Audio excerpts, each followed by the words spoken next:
Welcome back to Animal Crossing New Horizons. I'm Dear Darling. I'll show you see what's going on our lovely island of Fawnhallow today, where we'll be relaxing as per usual. Back to normal, I suppose, everything. Still sort of like trying to catch up on a backlog. I've recorded some 1,000 Times Resist yesterday, quite late at night, so the episode today and the next episode will probably be me being much more, sorry, I'm moving away from a microphone, low-key than usual. But yeah, we're sort of back to normal. I will probably have a catch-up stream sometime this week. I don't know when. I think Tuesday or Thursday might be the best bets, but we'll have to see. But hello everyone, we're in Fawnhallow at 6:18 PM on Monday, June 2nd, 2025. And it will be a drawing one to finish off a thumbnail, and then we'll play any blueprints with whatever time we have left over. Probably not a lot, but we'll see. Anyway, I'm basically just recording this now because I am heading off to a pub quiz pretty soon. And normally I feel like I record these afterwards, but you know, I feel like I need to record some Another Crab's Treasure today. I guess I could do it tomorrow, all things considered. That would mean that catch-up stream is on Thursday, which would mean that I have a very busy end of week with D&D, stream D&D.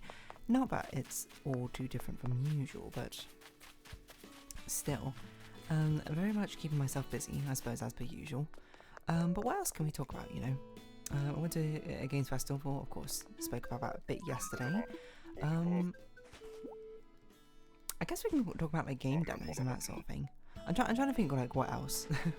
I think I touched upon there was a gaming quiz, which we partook in, and it was one of the most insanely difficult quizzes I think I've ever been a part of, which is wild because, you know, I am someone who I usually like to think of myself as being pretty good at quizzes, pub quizzes in general, and things similar of that ilk. It's not like my general knowledge is out of the world or anything, but it's more so that I have a pretty good memory, so if I hear a fact I will tend to remember it most of the time. I did another pub quiz recently, which was not this gaming one, and did pretty well. Technically didn't win, but you know, the points are sort of loosey-goosey, so I don't really care about the points so much so as I care about getting the answers right. And one thing to sort of now in my head, really, now in my head know, is that the westernmost capital city in Europe is Reykjavik, but the westernmost capital city on mainland Europe is Lisbon. You might be like, why does this matter? Well, one of the questions was basically what's the most westernmost capital city of Europe, and I was like, I'm pretty sure it's Reykjavik. Because I'm like, I'm pretty sure Portugal does not extend out as far as Iceland does. And then the answer was apparently Lisbon, and I was like, what? I actually checked it this morning because I was like, oh yeah, I was meant to check that if that fact was correct or not. And I looked at it, and apparently it's a mainland Europe. Lisbon is most western capital, and that makes sense because Iceland is not part of mainland Europe. But anyway. It doesn't really matter for that because, you know, it was basically just for pride, more than anything. And as I say, I care very much more about the information more so than the actual points in the end. But yeah, like the pub quiz from that was like absolutely insane. Like it was the most niche thing I think ever that I've run into. Like so niche that I was just like I think in the general populace, if I was to be put on a pub quiz team, I'd be like, I'd have a pretty good shot at being like a video game expert if there's a video game category. Not a very common pub quiz category, mind you. The most mainstream we'll ever get will be, actually, I will say I did do a pub quiz once and it had a video game question about the video game Pikmin of all things, and I was like, wow, this it's not a deep cut, but for mainstream popular video games, that's a pretty deep cut. And I think I was basically the only one in that entire pub who knew what Pikmin was. It was like a buzz-in question, and basically all the other teams, like one team buzzes in, they get more points if they get it right, or lose more points if they get it wrong, and then everyone else basically votes if they think they got it, the person who answered got it correct or got it wrong. And I just like, as soon as I saw it, I was like, that's a Pikmin. I buzzed in immediately when Pikmin, and then everyone else in the pub was like, yeah, we think Dear Darling got it correct. Unsurprisingly, because I answered with so much bravado and confidence that I had to have known the answer, otherwise what would have even been the point?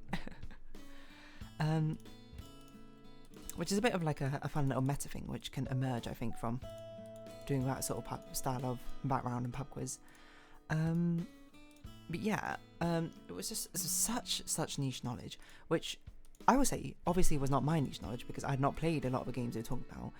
Like there was a lot of retro gaming stuff, and I was like, I don't know anything about that. I haven't played a lot of games. Final Fantasy I think came up in 7 or so different questions, and I was like, I've not played a single Final Fantasy game. But closest is that I've looked at like some guides about Final Fantasy 14 for like newbie players, because I'm like, I'm interested in playing at some point, ambiguously. But at the moment, you know, I don't have the time for it. But at some point I will. That is my determination. But when that will be, who can say? Anyway, that's not the point. The point being is like the information was so very, very niche. And I don't mean that in a bad way. Like obviously it was a video game like convention. It was a video game quiz. Of course, everyone there is going to be a big fan of video games. They've got to make it very niche. They've got to make it very, you know, specific, esoteric knowledge. If they don't, then what's going to happen is everyone's going to get 100%. And then it's going to be like, well, that wasn't much of a challenge, was it? But apparently, we came like middle of a pack overall. Again, not much from my own contributions. I had played basically none of the games. But I think it was the highest score got like 12 points above us or something, which considering the thing is out of 70, that's still a decent portion, mind you. I'm not trying to insinuate we were just a fraction off winning. We'd have to basically perfect an entire round to have a shot at winning.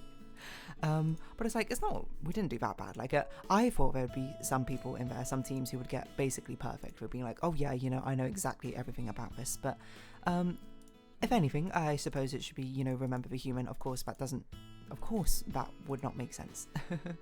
There are not people out there who have a complete, full understanding of literally every game in existence. That's a little bit too much, I think, for most people. But it was fun, I would certainly say. It got me thinking about, like, you know, when you become very knowledgeable on one particular topic for, like, purposes, this is entirely for the purposes of quizzes and pub quizzes and things like that. Normal quizzes that you will run into will no longer feed that or satiate you for it, you know? And it's kind of a shame because, like, how do you get a challenge anymore? Because it's not like, I mean, let's take video games, for example. If you've played, like, millions of video games throughout your life, I don't even know if that's... Oh, what's going on? I don't even know if temporarily that's possible. But let's say it is. And then suddenly any video game question comes up in any quiz ever. It's going to be an absolute walk in the park for you. It's not going to even be a challenge. So you have to seek out these experiences, provided that you want these experiences. For a quiz which sort of appeals to your taste, which I think leaves a nice sort of gap for, you know, having very niche quizzes in that regard for things are very specific subjects. And then, you know, me saying this out loud is like, okay, I guess that means, like, why don't we have a quiz which, like, allows people to answer things on their specialist subjects? And now I realise that is literally just the quiz show Mastermind, which is already a quiz show and already exists. If you don't know how it is, I'm not sure if it's a British quiz show, actually. I mean, it definitely feels quite British to me, but let's see. Mastermind UK show. Let us see. Is it a British show? It is a British game show. Or a quiz show. But basically, how it works is there is, I think 2 rounds? But there might be a 3rd round. No, I think it's just 2 rounds. The second round is just general knowledge. It's like your regular bog standard quiz show where you get questions and then you answer them. But then the first round is an interesting round. Is every contestant comes in with a specialist subject where they basically, you know, they've already given the specialist subject to the people who make the quiz, and there's already like a set of questions written about it. But then they have to answer, I don't even know, like 5 minutes, something like that. As many questions, I think it's 2 minutes now I think about it. As many questions as they can from the specialist subject they've chosen. And yeah, that is basically the core concept of the quiz show. It's basically like, you know a lot about something, well, prove it to us, and then also prove that you have at least a pretty decent general knowledge about everything, you know? I think that's basically it. There's no like gimmick really to Mastermind, except for that's it. You get 2 rounds, one is general knowledge, the other you get to choose. And that, if anything, I think is a chorus form of displaying your pub quizzing knowledge. But so I guess all roads lead to Mastermind, basically. If you are an absolute expert in your subject, basically anytime it will come up in any quiz from that point on, you'll know the answer just like that. Mind you, I don't think that applies to, the vast majority of people, even for things which people are passionate about. For example, I'm not even sure video games I would say is my specialist subject. I definitely would not say, now I think about it. I wouldn't even say Animal Crossing is my specialist subject or anything like that. There's a lot of Animal Crossing things I certainly don't know. But anyway, the point being that how do you seek out that sort of way of testing your knowledge, I suppose, again, because you can only go to very specialist quizzes from then on. Like, every generalist quiz will no longer be able to categorize or ask you things which you already know. I guess my specialist subject could be like riddles or something, or like logic puzzles. I don't think it truly is, but there's so many of them I've heard, or so many that I've heard, so many I've heard before, and then so many which, I'm so used to riddles now that I will probably be able to determine what the answer is reasonably well, I think, and I enjoy them. I'm not sure if I'd say that's my specialist subject. I don't even know how that would work as a specialist subject on Mastermind, but certainly very intriguing idea. But it gets to a point where, when someone's like, oh, I've got a riddle for you, dear darling, you're very smart, well, here's this riddle, and then I'd either be like, oh, this seems really similar to another riddle I heard before, or like, oh, let's break down the riddle, and, meta components, here's this and this, there's probably a twist in there somewhere, oh, look, there it is, that's probably the answer. It doesn't become, it sort of defies the point of a riddle anymore, right? Where it's meant to sort of challenge your brain in a sense. It becomes harder and harder to find riddles. It's such a me problem, but when I was younger, obviously I really love riddles and used to look them up. And then eventually I got to a point where I'm like, every riddle I look up now, I've either heard before, or it's like an iteration of something I've seen already. And it's sort of just well, how am I going to get my riddle fix, I still want to find riddles. I still want to learn about riddles and stuff like that, but if there are no more riddles of which to ingest, then that's kind of it. You've done all there is. I suppose the next step, if anything, I suppose, is to make the riddles yourself, but I think coming up with riddles and solving them are kind of different skill sets, Anyway, so the specialist subjects, is that it's a very long-winded way of saying that I kind of approve of the really specialist subject style video game quiz, where the questions were just so specific that I basically had no chance of answering them, because for a lot of people there, probably that's the level of challenge they need to be able to enjoy a general quiz now, right? Because it's well, if I just go to a normal quiz, I want to engage with the medium or the hobby which I adore. I like video games. I can't just go to a normal quiz because, the subjects there will be so easy for me. But at the same time, it's sort of if I don't, then there will be nothing for me. There will be no quiz which can challenge my knowledge or something like that. That seems like a shame, because I feel like if you gotta have that sort of thing, that sort of intellectual enrichment as a way to, I was going to say stretch your brain, which is not an expression in the slightest. Anyway, all of this is sort of aside to the fact that I was suffering majorly from, I assume, hay fever during the entirety of the quiz. So I didn't even really participate in all that much. It just sort of passed me by. I remember I spent the majority of the quiz with my eyes closed, because I was just what is going on? I even in between the rounds, I was I need to pop down to Tesco or something and buy a tissue box because I have run out of tissues. It was insane. I have no idea what happened. You might be like, are you fine now? I am completely fine now. I have no idea. I assume it must have been just the pollen in that region of UK. Because it's interesting, because I used to have hay fever a lot when I was younger, and then I slowly just sort of grew out of it. The only sort of remnant is that my eyes get itchy and I sneeze a bit more often during springtime and summertime. That was the first time, but it's probably the worst it's ever been in my entire life, I think. Which, I don't know, I assume it must have been a mix of the pollen and the fact that maybe it interfered with my contacts somehow and then it irritated my eyes. I don't know. Anyway, noted. If I ever travel there to that part again, Maybe I'll just stick on my glasses for now, hey? At least I can itch my eyes like that. Anyway. So yeah, special subjects and quizzes.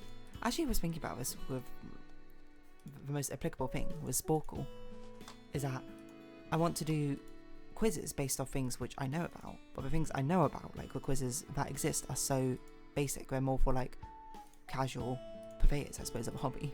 I'm trying to think, like, I always bring up My Little Pony Friendship is Magic. Would it be my specialist subject in Mastermind? Absolutely not. But like, a lot of the quizzes are just like, oh, can you name the main 6 characters in My Little Pony Friendship is Magic? And it's like, yeah, duh. Like, I want something which challenges me.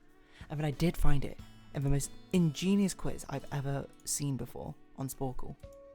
It was called My Little Pony Friendship is Magic Songs Hapaxagomenon. And Hapaxagomenon, made infamous, I suppose, by the University Challenge clip, is basically meaning only appearing once. So it's a phrase can be a hapaxagomenon in a work of art, in a work of writing literature, if it only appears once throughout that entire thing. And it was such an ingenious quiz, because it was basically like, we've taken the entire oeuvre of all My Little Pony Friendship is Magic songs. Here are a list of words which only appear once ever in the entire thing. Can you tell me which song they appears in?